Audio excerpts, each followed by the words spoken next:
2 bulan lebih hujan tak kunjung turun, tanah kering kerontang ditemani ilalang yang terkulai layu. Udin baru saja pulang dari pesantren karena kehabisan belanja dapur. Rencananya Udin tak lama di kampung, karena di pesantren tempat dia menimba ilmu sebentar lagi ujian. Ternyata orang tuanya lagi tidak punya uang. Kondisi kampung tidak seperti dulu lagi. Dulu bebas cari uang kemana saja. Ini kan lagi darurat militer. Orang kampung takut semua. Harga pinang murah, serba susah sekarang, ujar ayah Udin. Suasana kampung pada tahun 2003 benar-benar seperti sudah mati. Sesekali lewat aparat berbaju loreng dengan senjata laras panjang dan wajah penuh sangar, tatapan mata penuh curiga membuat hidup seperti di Gaza.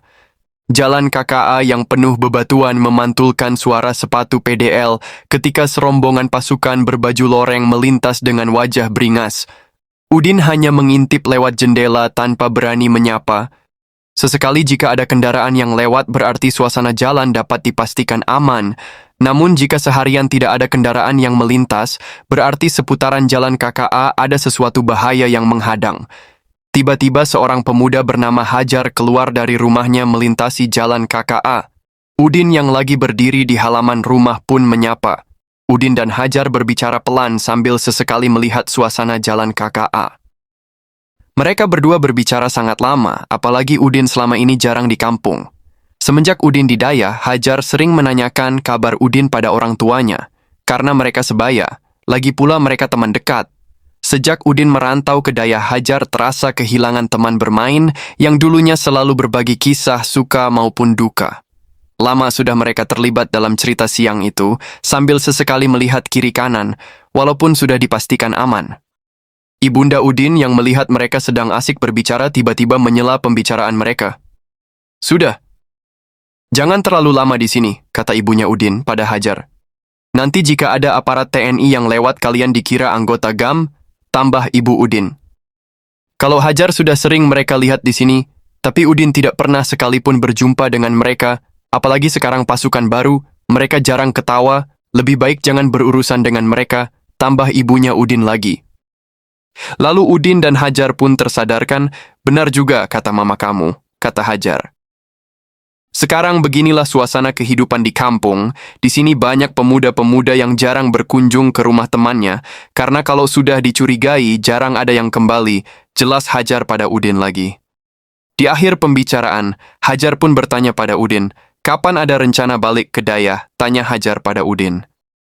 Sambil menghela nafas panjang, Udin pun menjawab, "Sebenarnya saya hanya diberi izin 2 hari tinggal di kampung, lagi pula di Dayah, sebentar lagi ujian. Di Dayah bekalku sudah habis, rencananya setelah 2 hari di sini, ambil belanja langsung balik ke Dayah, tapi orang tuaku tidak punya uang, harga pinang murah, sekarang cari kerja saja susah kata bapakku," cerita Udin pada Hajar. "Apalagi kondisi keamanan seperti ini, entahlah aku tak tahu bagaimana lagi ini," sambil kembali menghela nafas.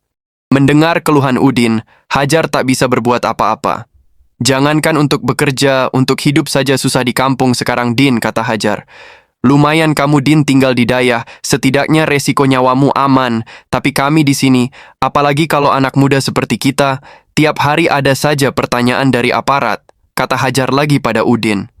"Serba salah. Jangankan di Aceh ke Jakarta saja orang Aceh dicurigai GAM, apalagi yang pakai KTP merah putih cuman orang Aceh, mau tinggal di mana kita?" Hajar berkeluh. "Jadi, kayaknya sekarang aku tidak berharap banyak pada ekonomi orang tuaku. Jika ada aku terima, jika tidak aku harus berusaha sendiri, apapun resikonya aku harus cari uang untuk balik ke Dayah. Setidaknya aku nyaman hidup di sana, ketimbang di kampung." Udin bercerita panjang. "Aku setuju, Din, tapi mau kerja apa? Satu-satunya yang bisa kita kerjakan sekarang hanya jadi kuli kayu di hutan. Itu kerja berat. Tapi itulah yang kukerjakan selama ini. Selain itu sama sekali tidak ada," jelas Hajar. Sebelum akhirnya berpisah, Udin dan Hajar telah sepakat bekerja sebagai kuli angkut kayu balok di Gunung Salak, kerja berat yang tidak sanggup dilakukan sembarang orang, dengan resiko kerja yang sangat tinggi, tapi kali ini bukan hanya beban beratnya kayu balok yang jadi resiko utama, tapi juga keamanan di hutan. Di sana jika ketemu aparat, akan ditanya tentang keberadaan anggota GAM. Jika bertemu dengan GAM, akan berakibat fatal jika dilihat aparat TNI. Menjelang sholat zuhur mereka pun berpamitan. Udin masuk ke dalam rumah untuk menunaikan sholat zuhur, sedangkan Hajar berjalan perlahan menuju rumahnya yang tidak terlalu jauh dari rumah Udin. Tak lama berselang setelah berpisah, satu rombongan aparat TNI lewat dari arah selatan ke utara. Nampaknya mereka baru pulang dari rutinitas operasi, nafasnya terengah-engah, terlihat jelas wajah kemarahannya. Mereka pun berlalu meninggalkan sepi yang mencekam. Keesokan harinya, tepatnya hari Rabu, dengan uang seadanya, Udin dan Hajar belanja bekal mereka untuk persediaan beberapa hari selama mereka tinggal di hutan. Mereka sepakat berangkat ke Gunung Salak setelah makan siang. Mereka kini sudah berempat, karena ada dua lagi yang mau ikut bekerja kuli kayu balok. Berbekal beras, ikan asin, minyak makan, kopi dan juga rokok. Semua sudah dimasukkan dalam karung kecil bersama baju ganti dan musyalla juga. Mereka pun segera ke Gunung Salak. Saat berpamitan pada ibunya, Udin sempat hampir menggagalkan rencananya. Saat ibunda Udin berkata, "Udin, perasaan ibumu tidak enak. Sebenarnya berat hati ini untuk melepaskanmu pergi ke Gunung Salak. Kau kan tahu sendiri kondisi sekarang." Tapi ibu tetap merelakan. "Karena impianmu lebih besar daripada sekedar kesedihan yang ada padaku. Namun demikian tetap hati-hati, jangan lupa ibadah. Jika ada yang bertanya sesuatu padamu, jawab aja kamu tidak tahu apa-apa, kamu anak pesantren." "Baik, Bu," jawab Udin dengan mata berkaca. Tepat jam 2 siang, ba'da zuhur dan makan siang, Udin bersama 3 rekannya berangkat jalan kaki menuju Gunung Salak. Udin dan Hajar, 2 pemuda yang belum berumah tangga, sedangkan 2 lagi sudah berkeluarga dan punya anak. Perlahan langkah mereka meninggalkan kampung halaman dengan kecemasan yang mendera, sebuah karung kecil di pundak. Berjalan kaki atas bebatuan jalan KKA dengan perasaan yang penuh kecemasan, sesekali roda 2 lewat menandakan perjalanan masih aman. Di bawah terik matahari, Udin berjalan penuh semangat. Panasnya cahaya matahari tidak membuat langkah Udin berhenti. Cita-cita dan harapan menjadi stamina Udin.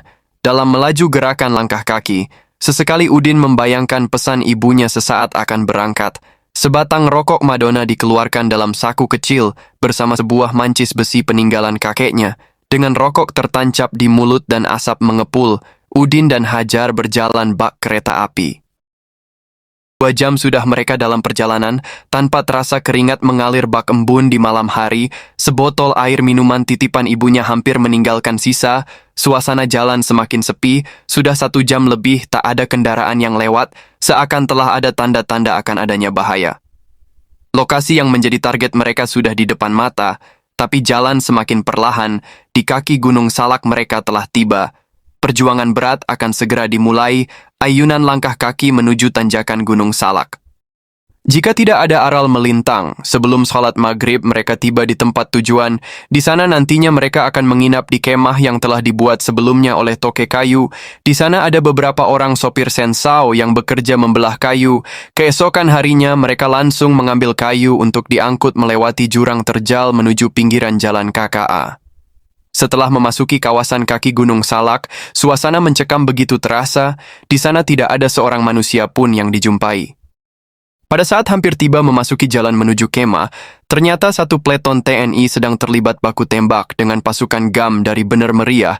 Mendengar suara letusan senjata, Udin, Hajar, dan kawan-kawan lari ketakutan masuk hutan. Di dalam hutan mereka berjumpa dengan aparat yang sedang menyisir lokasi pelarian anggota GAM. Apalagi dalam karung kecil yang dibawa Udin ada bekal beras, rokok, dan lainnya. Tentu saja Udin dicurigai sebagai anggota GAM. Baiklah sahabat Rampo, sekarang kita kembali ke rumah Udin. Sudah 5 hari setelah Udin pergi belum juga kembali, sementara bekal yang dibawa Udin dan temannya hanya cukup untuk menginap 3 hari saja. Kekhawatiran ini mulai dimusyawarahkan bersama keluarga Udin, Hajar, dan lainnya. Di kampung desas-desus ini mulai terdengar bahwa Udin dan kawan-kawannya sudah hampir 1 minggu belum pulang.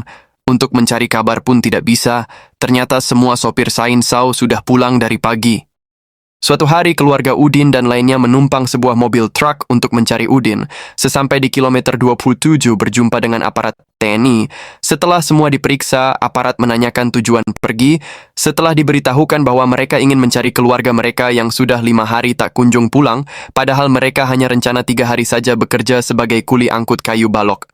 Mendengar keterangan ini, aparat pun tak membolehkan mereka melanjutkan perjalanan.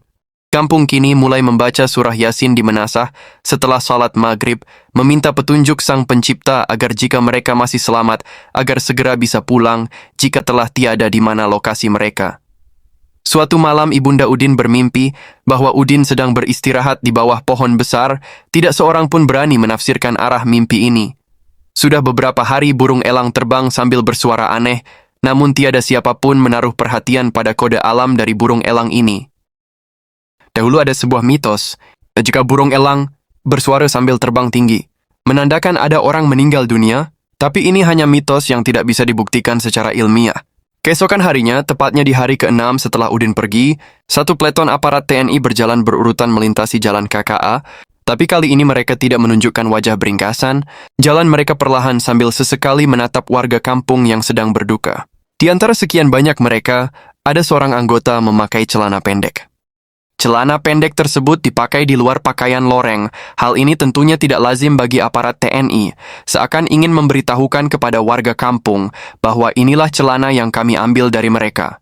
Melihat gelagat seorang anggota TNI ini, masyarakat mulai curiga bahwa Udin dan kawannya kemungkinan besar telah berjumpa dengan aparat ini. Jika benar telah berjumpa, bagaimana keadaan mereka?